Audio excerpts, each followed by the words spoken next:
The things that used to bother me the most were dealing with children, any cases that would deal with children or elderly people. I kind of took it hard. So, as I became, as the years progressed on, I kind of learned how to deal with it in different ways, and always knew that every time that, that I did go on those type of runs, that I was going to help, so it wasn't bad anymore.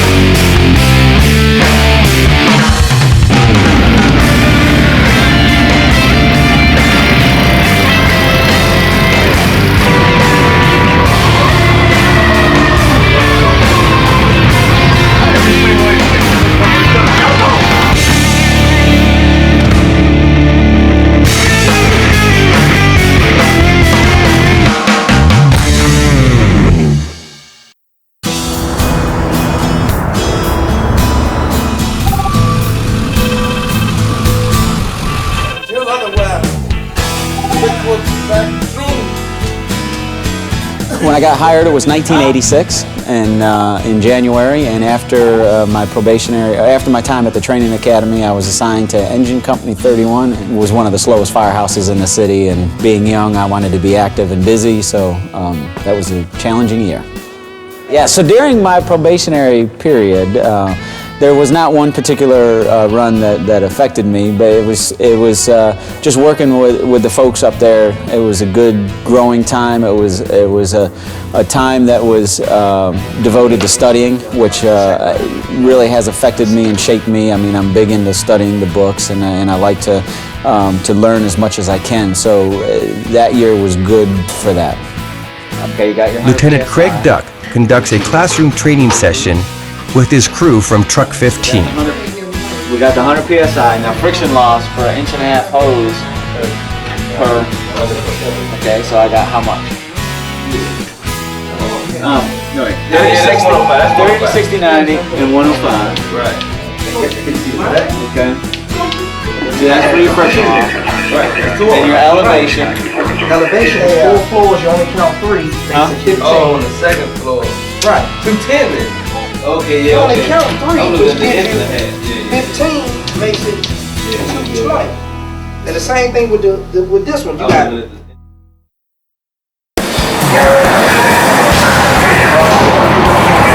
It's called the steeple raise because when a steeple was on fire, how are you going to get up in a steeple?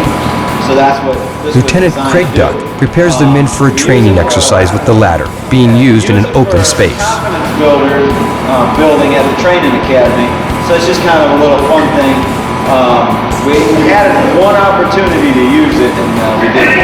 We should have, but that was for a heater that was on fire in a team, and so we just cut the electric off. We should have raised it just to say we did it.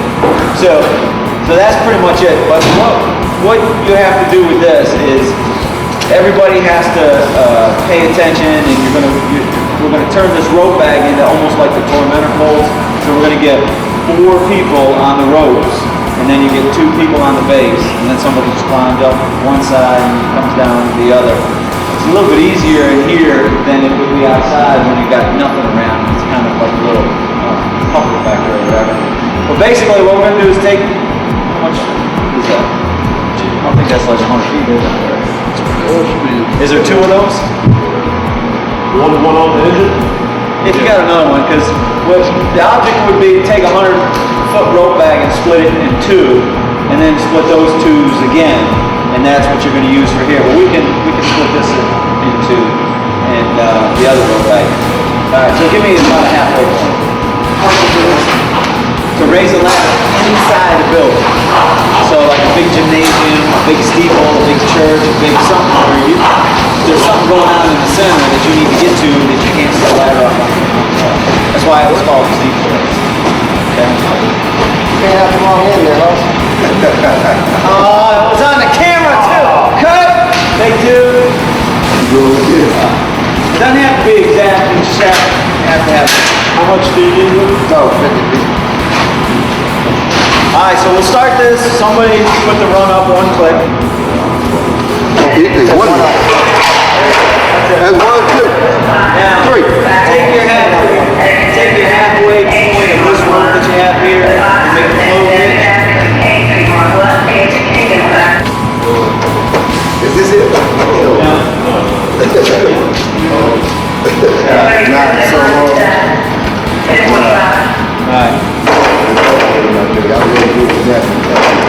Okay, now this is the easy point. Just have somebody hold the.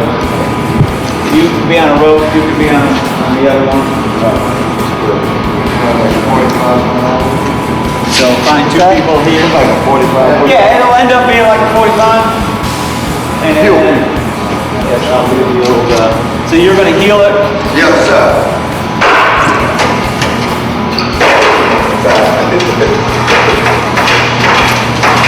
You know if we're going to hit it. I don't know if somebody will be able to jump over. Yeah, somebody's not going to be able to jump over. All right, we're going to have to go outside with it. I'm not that big, I can do it. No, you can't go. Well, you want to So run? now, at this point, right, you're going to have your 4 people like this. I can raise it as high as I want. Then the 2 of us will. Done. You want to climb up this And jump? then somebody can climb over. Let's move it outside. So you want to do it? The crew heads outside to test their abilities where there's a little more headroom.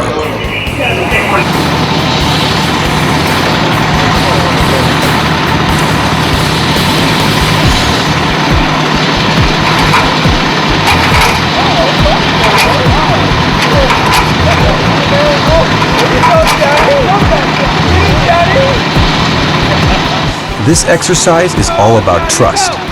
JB is first up.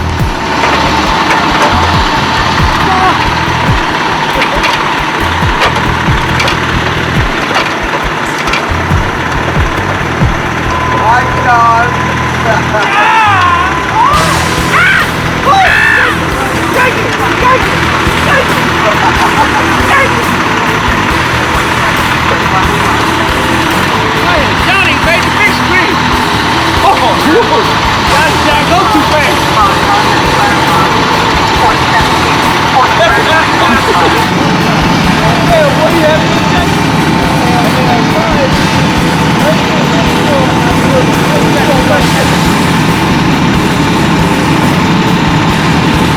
Upstate. You guys aren't doing anything.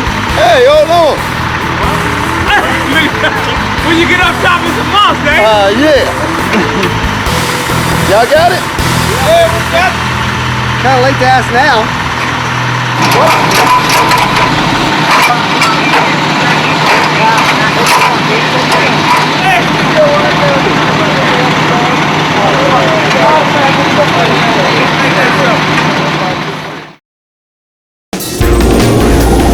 Engine 26 responds to a medical call.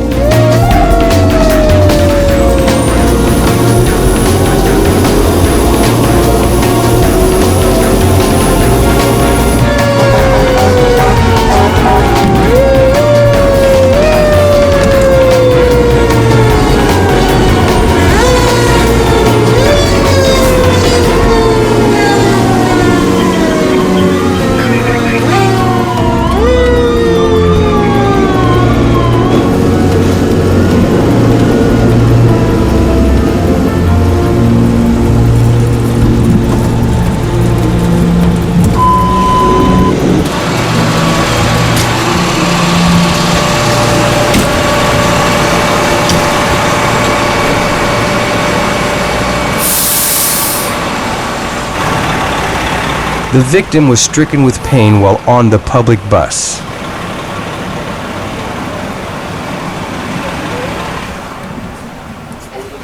My name is Elliot Worley.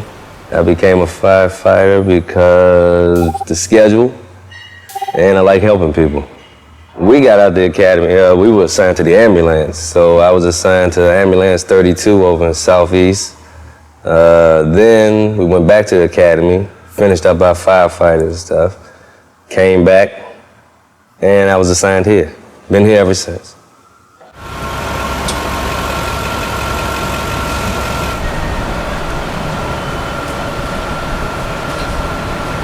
The crew package up the patient for a ride to the hospital for tests.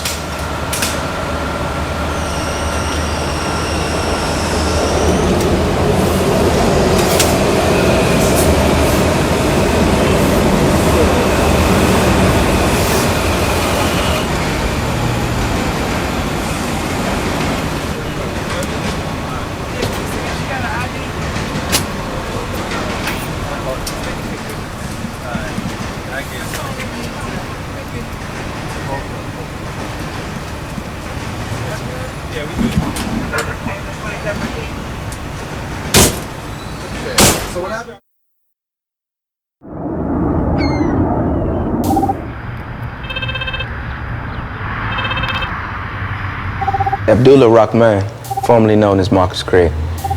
I became a firefighter in 1991. We went through the cadet program that was being offered through the DC public schools.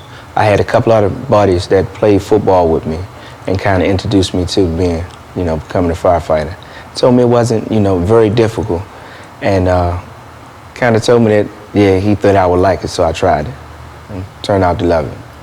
To keep in shape, spend a lot of time in the gym, and of course, my dieting is very, very, unique, different from the other guys. Vegetarian myself, yeah. I like to go to the gym. I go to the gym regularly, try to stay in shape. This is a really physically demanding job, and it's a lot easier to perform when you are in shape, both muscular and cardiovascular wise. So I like to go to the gym regularly, and I also, to unwind, I like to play video games and watch movies and just hang out with friends. Truck 15 plays hoops against Engine 26 during some free time.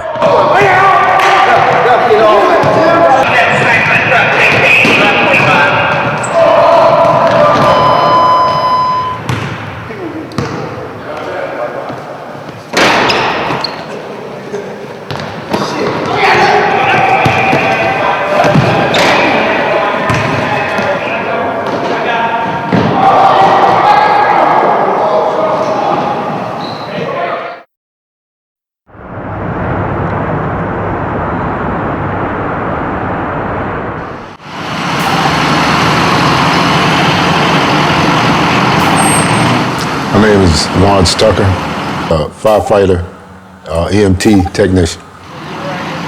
Well, my word of advice would be, take your time, because being new on the job, you're gonna get excited.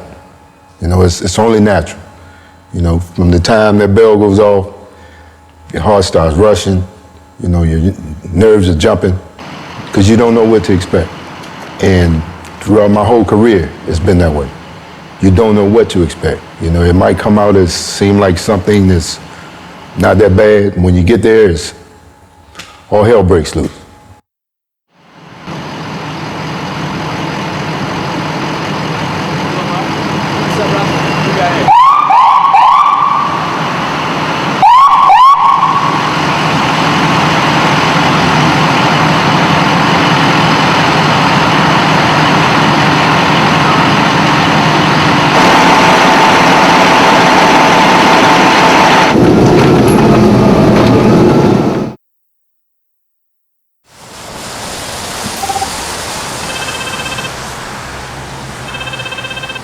So while I was at Engine 10, there was a number of things that affected me. It was a busy time. We would do anywhere between 20 and 40 runs a day, and we were going to multiple fires a day. There was a notorious drug lord that lived in our first due area. We were running a lot of shootings back then. So it wasn't one particular run that would affect you. It was always a series of runs, always something that involved a little child, or a big fire that you'd go to that would affect you. We ran a call for just by ourselves, and it was to an area that somebody heard a loud noise the night before, and they couldn't wake the people. So when we arrived, nobody had heard from the folks that were living in the apartment since the night before, so we went in to check on them, and the mother of the two children was shot to death along with her sister, but they left the two babies right on the bed with the mother, just left them for dead, I guess. So it's runs like that would affect you as you go home to your family.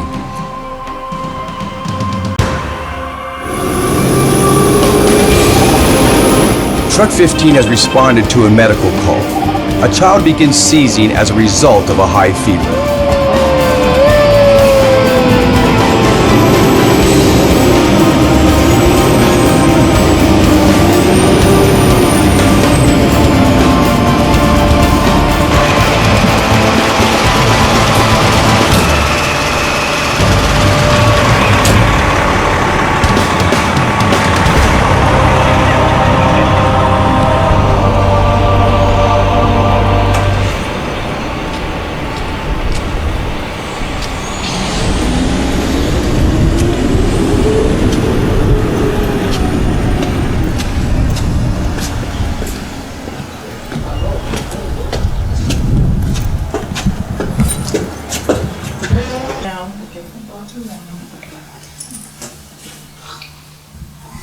Why did you have a fever in the first place?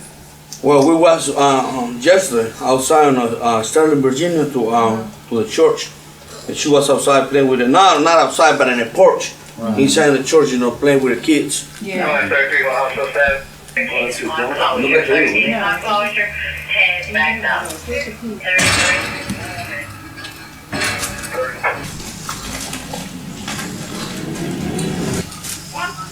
All right, so what's her name?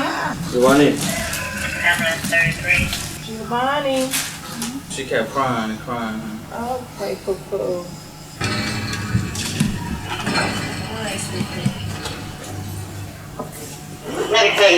Just stop. All right. That's why I turned my down. She just start. Hey, who we got? Who's that up there? Hey, you got a sheet or something? Give me a little blanket. Here, I got a little blanket sheet right here. Yeah, you can see it. 34, 1357. Got it.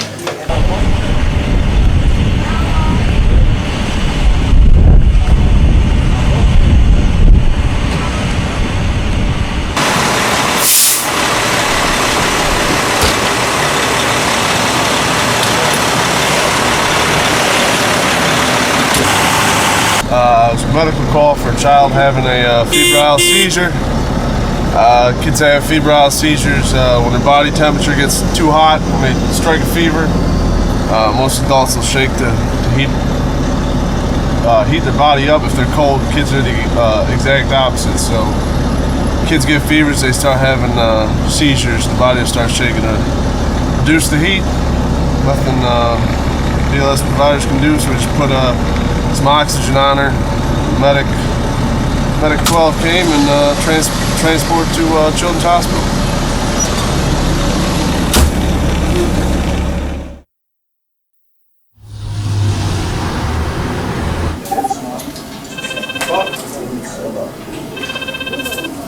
Chicken fettuccine Alfredo is on the menu for tonight. Got a little chicken fettuccine Alfredo, chicken tenderloins with some garlic, homemade Alfredo sauce. Cannot divulge that secret.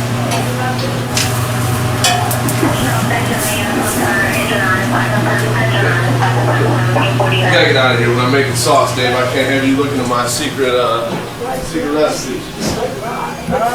Other brothers just couldn't die with your man. I like them big. God damn it, bro. Whose shoes is them? What happened? Frozen. Sauce. Oh, they put them in the freezer. Oh, yeah. Man, y'all keep bringing them girly shoes in here. Crocs, baby. Them just brand new to us. Yeah, them brand new Monarch.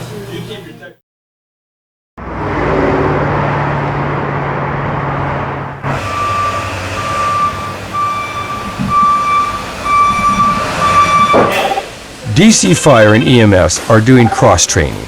So at 6 o'clock p.m., a crew member from the engine and truck must trade with the two crew members that were on the Ambo from the start of that day's tour. Not always a welcome trade. They all want to be on the piece.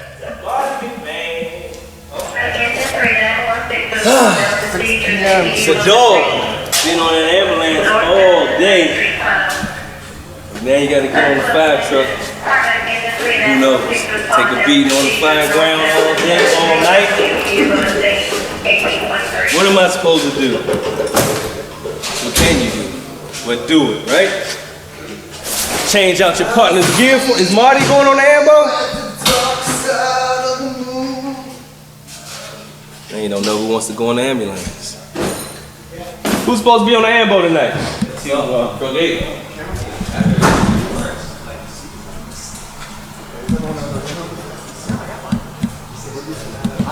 Just showed up.